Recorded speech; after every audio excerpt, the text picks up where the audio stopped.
여러분 안녕하십니까? 경제적 자유와 완전한 노후를 준비하는 채널 꿀사과TV입니다. 오늘은 2020년 결산을 해보겠습니다. 우선 미국의 3대 지수와 코스피의 상승률을 비교 결산해보고 유명한 ETF죠. SPY, QQQ, TQQQ 이렇게 3개 ETF의 상승률을 비교 결산해보는 시간을 갖겠습니다. 이어서 2021년도 투자 유망 지역은 미국, 중국 등 해외 지역에 대한 투자 유망 지역을 알아보고 또 미국의 유망 주식은 어느 것이 있는지 또 중국의 유망 주식은 어느 것이 있는지 함께 알아보고요. 2021년도에 증권사가 뽑은 국내 유망 종목은 뭐가 있는지 11개에 대해서 알아보겠습니다. 그리고 마지막으로 투자 고수들의 투자 원칙 10가지에 대해서 함께 알아보도록 하겠습니다. 먼저 한국경제신문이 선정한 21년도 투자 유망한 지역입니다. 가장 유망한 지역은 중국이 되겠네요. 투자의 화두로 중국 투자 확대를 꼽았습니다. 미국을 유망 지역으로 꼽은 증권사는 미래에셋대우, 한국투자, 삼성증권, 대신증권 등이 되겠고요. 유럽을 유망 지역으로 꼽은 곳도 3곳, 또 베트남이 1곳 이렇게 뽑았습니다. 전문가들은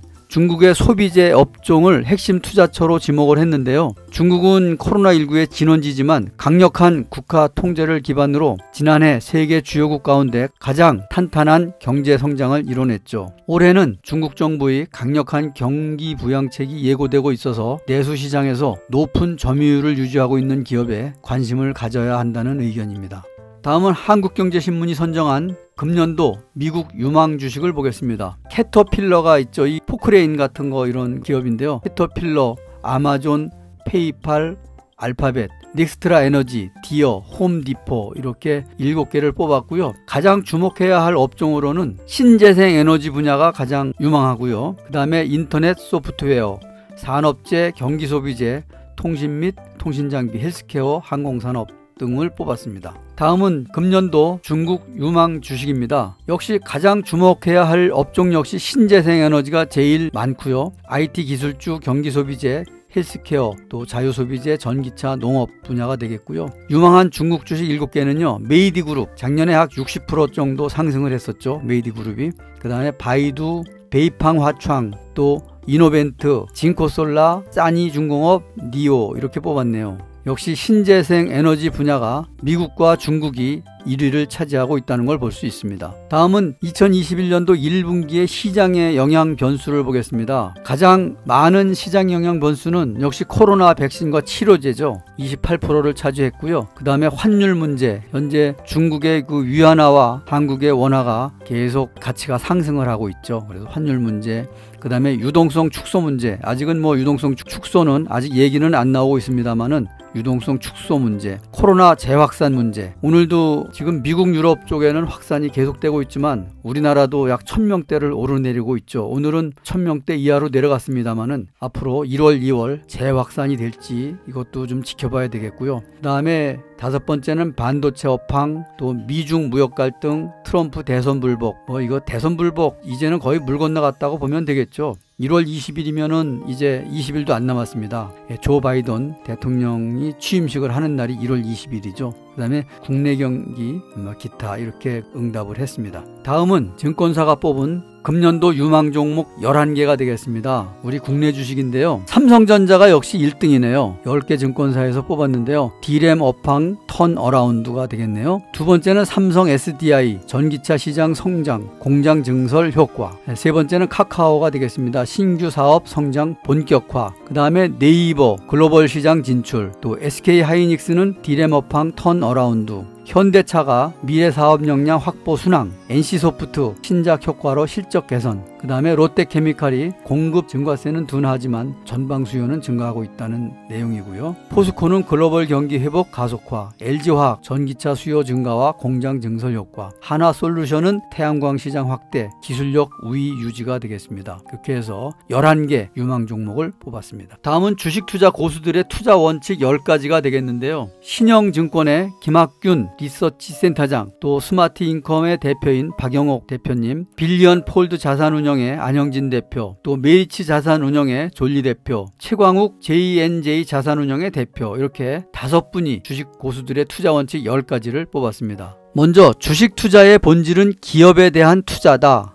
주식농부 박영옥 스마트인컴 대표는 주식 투자의 본질은 기업 성장으로 얻어진 이익을 분배받는 데 있다고 말했으며, 기업의 주인으로서 장기 성장 과정을 지켜보고 성과를 공유하려는 자세가 필요하다고 조언을 했습니다. 두 번째는 잘 아는 기업에 투자를 해라. 투자의 고수들은 투자기에는 우리 일상 속에 늘 있다고 말하죠. 최광욱 대표는 지난 20년간 네이버를 단 한 번도 포트폴리오에서 제외한 적이 없다고 말했습니다. 네이버를 통해서 자신이 누리는 효용이 지불하는 비용보다 크다는 게 이유였습니다. 그 다음에 세 번째는 1등 기업에 투자하라. 이거는 늘 1등 기업에 투자하라는 얘기가 있죠. 박영옥 대표는 위기 국면에서도 시장 지배력이 있어서 꾸준히 이익을 내고 배당을 주는 기업에 투자하는 것이 정답이라고 말했습니다. 그리고 시장이 불확실할수록 업종 내에 1등 기업의 가치는 한층 높아진다고 말했습니다. 네 번째는 공시를 읽어라입니다. 최광욱 대표는 기업 분석의 출발점은 공시된 사업보고서라고 말했습니다. 그 사업 내용 항목을 보면 기업의 성장성은 물론 경쟁구도, 시장 점유율 등 모든 정보가 담겨 있다고 조언을 했습니다. 저도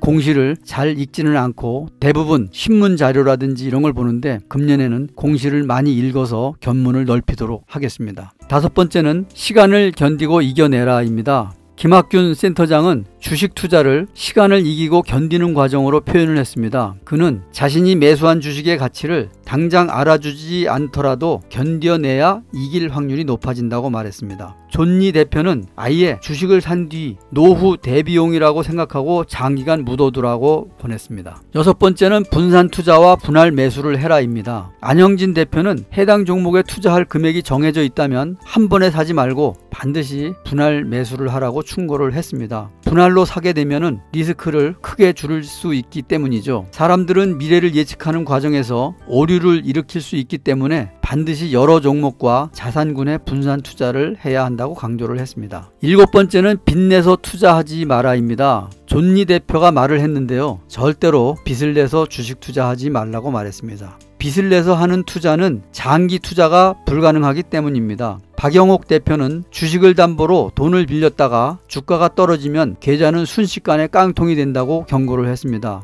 맞는 말이죠. 증권사에서 돈을 빌려서 투자를 하게 되면은 물론 이율도 4% 이상 비싸지만은 주식 가격이 140% 이하로 하락을 하면은 반대 매매가 바로 들어오게 되겠죠. 그러면은 내가 그때 주식을 사서 계속 보유를 하고 있어야 되는데 반대 매매가 들어오기 때문에 앞으로 올라갈 메리트를 얻지를 못하는 것이죠. 그래서 절대 빚내서 투자하지 말라는 얘기가 되겠고요. 여덟 번째는 시장을 예측하지 말라입니다. 고수들은 시장의 움직임을 함부로 예측해서 투자하는 행태를 경계를 했습니다. 김학균 센터장은 극단적으로 말해서 미래는 어떤 전문가도 확실히 예측할 수 없다면서 자기 멋대로 앞날을 내다보고 판단하다 보면 싸게 사서 비싸게 팔게 되는 그런 투자 원칙과 멀어지게 된다고 얘기를 했고요. 박영옥 대표도 나는 기업을 연구하지 경기 예측은 하지 않는다고 단언을 했습니다. 아홉 번째는 세상의 변화를 민감하게 살펴라입니다. 주식 투자를 위해서는 세상을 움직이는 트렌드 변화를 꿰뚫고 있어야 한다. 최광욱 대표는 이렇게 얘기를 했습니다. 4차 산업과 그린 혁명은 코로나19 이후 글로벌 경제를 지배할 두 개의 큰 트렌드라고 하며 기업의 생존과도 직결된 문제인 만큼 면밀히 관찰해야 한다고 강조를 했습니다. 마지막으로 열 번째는 팔 때를 미리 정해놓자입니다. 살 때만큼이나 파는 시점 역시 중요하다는 게 고수들의 의견이죠. 안영진 대표는 테슬라의 경우에 최근 S&P 500 편입이라는 큰 이슈가 있었다면서 나름대로 이런 상황에서는 매도 시점을 미리 잡아놔야 리스크를 줄일 수 있다고 말을 했습니다. 때를 기다리고 있다 보면 중간에 주가가 출렁거려도 흔들리지 않고 버텨낼 확률이 높아진다는 점을 이유로 들었습니다. 이렇게 10개 투자 원칙은 우리가 다 알고 있으면서도 실제 현장에서는 실행을 하기가 어렵죠. 그래서 시장을 예측하지 말고 팔지 않을 주식을 사자 하는 10가지 투자 원칙에 대해서 알아봤습니다.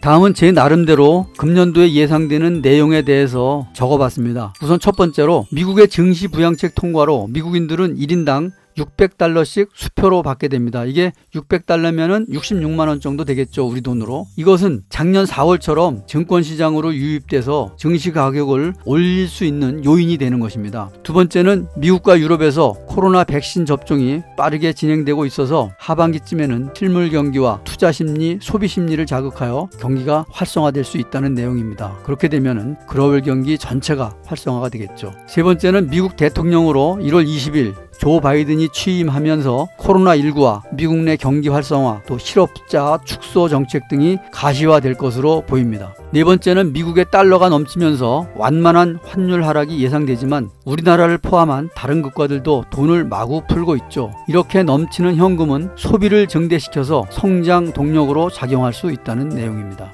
다섯 번째는 투자자들의 위험자산 선호 성향이 회복되면서 인플레이션이 꾸준히 상승할 수 있다. 여섯 번째는 4차 산업혁명, 자율전기자동차 등 기술혁명이 진행되면서 투자시장 활성화가 계속될 것이다. 마지막으로 코로나 팬데믹에서 벗어나면서 컨택트 기업의 투자가 활성화될 것이다 하는 내용인데요. 현재 월트 디즈니와 나이키가 최근에 상당히 많이 올랐죠. 그래서 이런 주식들을 눈여겨봐야 할 것이다. 2021년은 경제 정상화에 따른 소비 급증, 또 유사일에 가장 강력한 통화 및 재정 정책이 집행되고 있고 빠른 일자리 회복이 가능할 것이다. 그렇게 되면은 전반적인 투자와 소비 심리를 자극해서 경기가 활성화될 수 있다는 생각이 듭니다. 네, 이것은 이제 작년도 미국의 3대 지수와 또 코스피, 그리고 QQQ, TQQQ, SPY 유명한 ETF 3개죠. 이것의 상승률을 비교해보고 금년도에는 어디에 투자하는 것이 적합할지 함께 알아보겠습니다. 우선 이 그래프부터 보겠습니다. 맨 아래 이 하늘색이 미국의 다우지수입니다. 현재 6.02% 상승을 했죠. 1월 2일부터 12월 31일까지 자료가 되겠는데요. 다우지수를 보게 되면은 4등 꼴찌라고 되어 있는데요. 제일 아래가 다우지수가 되겠고 그 위에 빨간색이 미국의 S&P 500 지수로 15.29% 상승을 했습니다. 그리고 여기 15.29%에 또 S&P 500 지수를 기초로 하는 SPY ETF도 똑같이 15.29%입니다. 이게 지금 줄이 두 개인데 같은 색이라 지금 두껍게만 보이고 있습니다. 그래서 S&P 500 지수와 SPY가 같이 표시가 되어 있습니다. 그리고 바로 위에 이제 노란색이 우리나라의 코스피 지수가 되겠는데요. 32.10%로 상승을 했습니다. 여기서 지금 3월 달에 하락을 했다가 급격히 올라서 11, 12월 달에 아주 빠른 상승을 했었죠. 그래서 32.10% 상승을 했습니다. 그 위에 보라색이 미국의 나스닥 지수로 41.75% 상승을 했습니다. 1년에 41.75% 상승이라면 꽤 큰 상승이죠. 물론 코스피도 32.19%가 엄청난 상승이긴 합니다. 이제 바로 위에 이 연한 엷은 초록색이 QQQ가 되겠습니다. 나스닥 대표 지수를 추정하는 ETF죠. 45.14%입니다. 그리고 이제 맨 위에 진 초록색이 바로 TQQQ인데요. 이게 QQQ의 3배 레버리지 ETF죠. 100.13%입니다. 여러 가지 지금 다 그래프를 봤지만 최고 1등이 TQQQ가 100.13%로 1위를 했죠. 작년도 수익률에서는 제일 좋았다고 볼 수가 있겠습니다. 그러면은 요 이제 지표로 한번 보겠습니다. S&P 500이 3등을 했죠. 요게 15.29%, 요게 3등인데 S&P 500인데요. 3등을 했고 나스닥 지수가 1등을 했습니다. 41.75%, 요게 보라색이죠. 지수 중에서 1등을 했다는 것이죠. 그 다음에 다우지수가 이제 꼴찌를 했는데 6.02%로 다우지수가 이제 30개 종목이죠. 그래서 전통적인 기업들이 많아서 상승률이 높질 않았습니다. 그 다음에 코스피 지수가 2등을 했습니다. 32.10%죠. 2등. 작년도 국내 코스피 지수도 상당히 좋았다고 보면 되겠습니다. 다음은 ETF 3개를 비교해 보겠습니다. TQQQ, QQQ, SPY가 되겠는데요. 현재 TQQQ는 181.8달러고요. QQQ는 313.74달러, SPY는 373.88달러인데요. 1년 수익률이 자료에서 봤듯이 저 위에 초록색이 100.13%, QQQ가 45.14%, 하늘색이죠. 그 다음에 SPY가 S&P 500 지수와 똑같이 15.29%로 3위를 했습니다. 그래서 저는 작년도에 TQQQ를 포트에서 15% 정도 보유를 하고 있는데요. 이게 TQQQ는 위기 시에 대응만 잘하면은 평상시에는 최고의 수익률을 보여주는 ETF다, 이렇게 볼 수가 있겠습니다. 위기 시에 지금 TQQQ가 이렇게 지금 하락을 했었습니다. 엄청난 하락이었죠. 그 후에 이제 회복이 되면서 오르기 시작을 했는데요. 여기까지 이렇게 올랐다가 다시 내려왔다. 이게 물론 TQQQ는 등락폭이 상당히 크긴 하지만 평상시 때 상승률에서는 TQQQ를 따라갈 것이 없다. 이렇게 볼 수 있겠습니다. 그래서 이 3월 달에 하락을 할 때 이때는 TQQQ를 사야 되는 거겠죠. 이웃 블로그 어떤 분은 이렇게 하락이 예상될 때는 SQQQ를 사라. SQQQ는 인버스죠. 반대로 하락할 때 수익을 얻는 것이죠. 그래서 만약에 여기서 SQQQ를 샀다면은 이렇게 하락한 만큼 수익이 나는 거겠죠. 그렇지만은 그게 쉽지 않으니까 이렇게 하락할 때는 여유 현금으로 TQQQ를 계속 사들이면서 숫자를 늘렸다가 이렇게 올라갈 때 수익을 즐기면 되겠죠. 그래서 저도 현재 포트의 약 15% 정도 TQQQ를 가지고 있지만 이것을 50%로 TQQQ의 포트를 늘리려고 하고 있습니다. 지난 영상에서 TQQQ 또 QQQ 비교한 영상이 있는데 그 영상의 지침대로 그렇게 한번 운영해 보려고 하고요. 위기 시에 대응할 수 있는 시스템을 만들어서 TQQQ를 제대로 공부해서 투자를 좀 확대해 나갈 그런 생각을 가지고 있습니다. 오늘은 헨리 싱글턴의 명언으로 마무리를 하겠습니다. 헨리 싱글턴은 1960년대 텔레다인이라는 대기업을 설립한 아주 탁월한 경영자라고 알려져 있죠. 좋은 사업을 하고 있는 대기업이 어떤 한 가지 문제 때문에 주가가 하락하고 있다면 그때가 매수하기 좋은 기회이다. 이런 내용이 되겠습니다. 오늘은 이렇게 작년도를 비교해보고 또 금년도를 예상해보고 유망한 지역은 어딘지 또 유망한 주식은 어떤 것들이 있는지 여러분과 함께 알아봤는데요. 금년도에도 성공하는 투자 또 이기는 투자를 여러분과 함께 만들어 가도록 하겠습니다. 여러분 새해 복 많이 받으십시오. 감사합니다.